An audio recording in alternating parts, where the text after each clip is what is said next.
If you've ever looked at a trading platform and thought, okay, but how do I actually place a trade? Then you're in the right place. Hi, this is Holden with NinjaTrader. Today, we're covering the basics of placing futures trades, order types, execution, and the tools that make the whole process a lot less intimidating than it first looks. Let's start with what actually happens when you place a trade. When you click buy or sell in NinjaTrader, your order travels from the platform to your broker, and then to the exchange, where it gets matched with another participant. That whole process happens fast, but the outcome depends on a few things: the order type you choose, your connection quality, and what's going on in the market at that moment. Two things worth knowing before we go further. The first is slippage. This is when your trade fills at a different price than you expected. It happens more often in volatile markets or when you're using market orders, and it can result in a worse fill than you were anticipating. The second is the difference between a fill and a partial fill. A fill means your full order went through. A partial fill means only part of it did, and the rest is still waiting. This can happen in markets with lower liquidity or when you're trading larger order sizes. Neither of these is the end of the world, they're just part of how markets work, and knowing about them up front helps you set realistic expectations. Before you ever trade live, it's worth spending time in NinjaTrader's built-in trading simulator.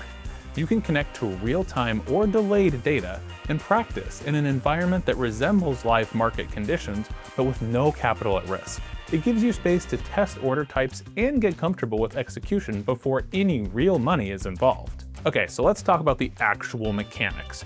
Every trade starts with a choice: buy or sell.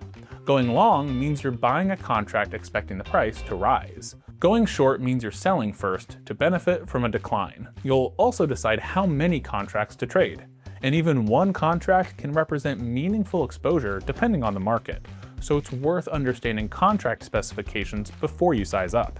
Now, the four main order types. These define the conditions under which your trade gets placed and filled. A market order executes immediately at the best available price. It's fast, but you don't control the exact price you get. A limit order only fills at a price you specify or better. You get price control, but there's a chance it doesn't fill at all if the market doesn't reach your level. A stop order becomes a market order once price reaches a specified level. It's commonly used for risk management, to help limit losses when the market moves against your position. And a trailing stop automatically adjusts as the market moves in your favor, locking in gains while giving the trade room to keep running. Each one serves a different purpose, and you'll likely use a mix depending on your strategy. The key is understanding the trade-off between speed and control. And with practice, choosing the right one starts to feel pretty natural. If you're finding this info helpful, go ahead and like this video and subscribe for more content like this. One last thing worth knowing about, especially for newer traders, is ATM Strategies. ATM stands for Advanced Trade Management, and it's a NinjaTrader feature that lets you automate how your trades are managed after entry. Instead of manually placing stop loss and profit target orders in the middle of a fast-moving market, you define those rules in advance. The orders get submitted within milliseconds of your entry, which takes some of the pressure off and helps keep your execution consistent.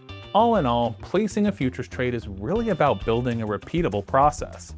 The more familiar these mechanics become, the less mental energy you spend on the how, and the more you can focus on the actual decision of when and why you place trades.